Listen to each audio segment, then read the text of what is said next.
హుజురాబాద్లో గత 2023 అసెంబ్లీ ఎన్నికల్లో BRS party నుంచి పాడి కౌశిక్ రెడ్డి గెలిచి వచ్చారు. కరీంనగర్ జిల్లాకు సంబంధించినటువంటి నియోజకవర్గాల్లో బీఆర్ఎస్ గెలిచినటువంటి నియోజకవర్గం ఇదే అని చెప్పుకోవచ్చు.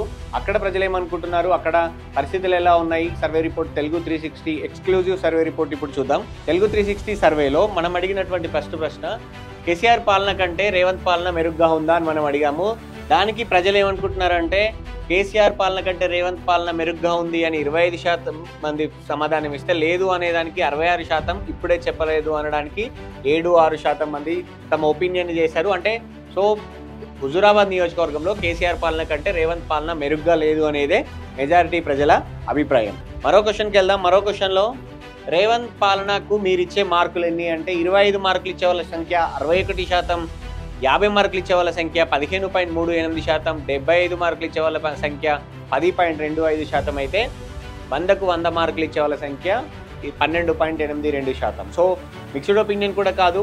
రేవంత్ కాంగ్రెస్ పట్ల అక్కడ మొన్నటి 2023 ఎన్నికల్లో కూడా అక్కడ మొదటి ప్లేస్ బీఆర్ఎస్ అయితే, రెండో ప్లేస్లో హుజురాబాద్ నుంచి ఈటెల రాజేందర్ ఉన్నారు, మూడో ప్లేస్లో కాంగ్రెస్ అభ్యర్థి ఉన్నారు. కాబట్టి సో అలాంటి ఇదైతే కనపడుతుంది. సో మరో క్వశ్చన్కి వెళ్దాం.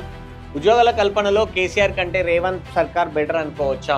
ఉద్యోగాల కల్పనలో కేసీఆర్ కంటే రేవంత్ సర్కార్ బెటర్ అనుకోవచ్చా అంటే అవును అనే వాళ్ళ సంఖ్య 23%, కాదు అనే వాళ్ళ సంఖ్య 76.92%.